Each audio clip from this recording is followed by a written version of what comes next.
compliqué, un véritable calvaire. Donc, pour les travailleurs de l'Agence nationale de sécurité sanitaire. Pendant ce temps, l'assainissement de Conakry, le premier samedi de chaque mois, le ministre Mori Kondé est-il en manque de stratégie ou d'initiative, Lamine Monima Sissi? Sur ce volet, je ne suis pas d'accord avec Mori. Ouais, je ne suis pas d'accord avec lui. Et pour quelle raison? Reproduire la même chose qui Ouais. n'a pas donné grand-chose Ouais. par le passé. Et d'ailleurs, quand moi j'ai vu le communiqué, ça m'a juste fait rire. Et parce que pendant ce temps, je circulais dans Conakry et j'ai vu des immondistes. La fois passée, les ministres ont fait l'effort d'aller dans les rues, dans la ville, on fait l'effort de sortir pour aller curer les caniveaux, mais ces ordures qui ont été curées dans les caniveaux n'ont pas été encore ramassées. Allez-y, si on est juste Conakry, vous comprendrez tout à l'heure. Et ce sont les mêmes ordures qui sont en train de revenir dans les caniveaux suite aux pluies torrentielles que nous connaissons ces derniers jours. Alors d'abord ça n'a pas été fait, et ce qu'il fallait faire pour l'instant, c'était de réfléchir comment ramasser les ordures. Tout à fait. D'abord, comment ramasser les ordures, pas comment balayer, comment nettoyer, ça c'est une bonne chose. Maintenant, ces ordures n'ont pas été nettoyées. Et je dis bien que c'est un constat que j'ai fait, ce n'est pas une opinion, mais circulez dans Conakry, vous verrez des immondistes, des caniveaux qui sont curés, et des ordures qui sont amassées donc le long de la route et qui n'ont pas été ramassées. Alors on institue quelque chose qui n'a pas donné un résultat escompté. Par le passé. Que par le passé. Depuis Malik Sankon, Surba Sorel, Kamara, Mohamed Diop, Sekou Kamara et encore Surba Sorel, ce sont des opérations qui n'ont rien donné sur le terrain, quasiment. Oui, avec enthousiasme, avec Charivari, donc on a vu instituer cette journée d'assainissement par le passé, et sans compter les ennuis que cela ça causait beaucoup plus d'ennuis que ça ne dommage pour la population, mais on a vu que c'est bon. C'est bon d'enseigner, de renvoyer l'image d'un pays qui tient au civisme. C'est bien parce qu'ailleurs, mais cela doit s'adosser sur des actions sérieuses sur le terrain. Absolument, c'est ce que je voulais dire là tout à l'heure. J'y viens. Alors donc je dis c'est bon, mais comme vous l'avez dit, et je suis parfaitement d'accord avec vous, que ça doit s'adosser sur des actions sérieuses, sur une stratégie pérenne, sur une stratégie qui nous permet bien évidemment de sortir de ce bourbier-là. Donc on nous dit qu'il y a le dépotoir, il y a la grande décharge de la minière qui doit être fermée parce que c'est totalement rempli. Ça déborde même. Voilà, il faut la désengorger. Alors il y a une décharge à Kagbele qui va être ouverte.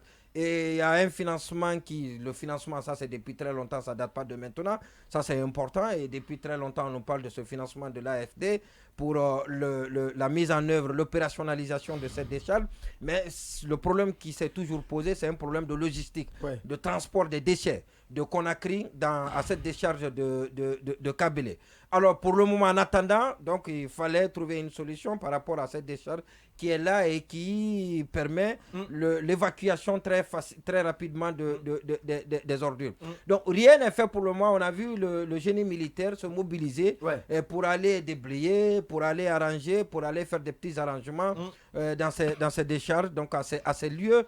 Alors ce sont des stratégies.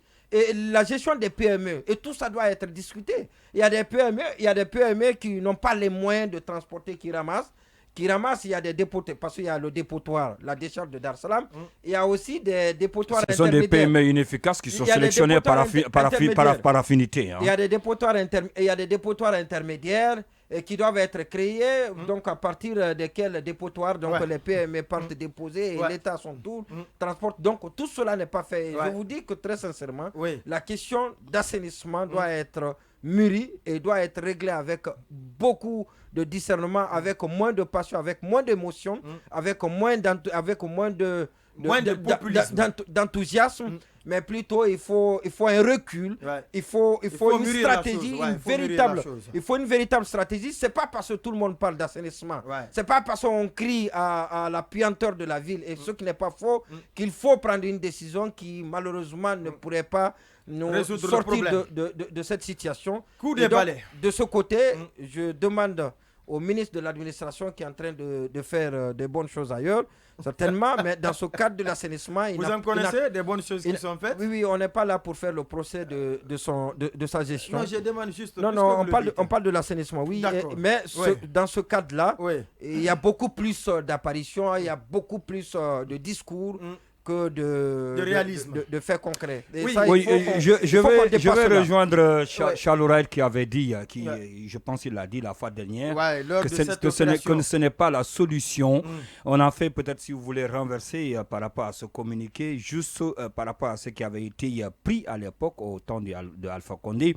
Là, c'était le dernier sommet de chaque fin du mois. Cette fois-ci, on renverse juste la tendance. Sinon, comme on le dit souvent, c'est blanc, bonnet, bonnet blanc. Il n'y a pas assez grand chose qui ont été donc changées. Je vais juste revenir sur l'enquête que j'ai menée la fois dernière auprès de l'ANSP, l'Agence nationale de salubrité publique. Et il y a 10 000 tonnes d'ordures qui ne sont pas transférées par mois. Les 10 000 tonnes d'ordures. Alors la différence par rapport aux prévisions, ce qui devrait être, n'est-ce pas, ramassé comme d'ordures, et ce qui est en train d'être ramassé, la différence, il y a au moins 10 000 tonnes. Donc ce sont ces 10 000 tonnes par mois. Donc ce sont les 10 000 tonnes par mois. L'expérience a été démontrée, ça c'est tout récemment en 2019. L'expérience donc avec les 10 000 tonnes qui se retrouvent éparpillées un peu partout. Maintenant les 10 000 tonnes là, non, j'ai dit 10 000 tonnes par mois. J'ai dit bien 10 000 tonnes d'ordures par mois. Mars 2019, l'expérience avait démontré que 10 000 tonnes donc de différence. Ce sont ces 10 000 tonnes là qui sont déversées malheureusement. Vous avez parlé tout à l'heure de transfert. Le problème se situe où? À ce niveau-là. Il y a la collecte et le transfert. Quand vous prenez la commune de Kaloum par exemple, il y a la collecte. L'État assure à la fois la collecte et le transfert.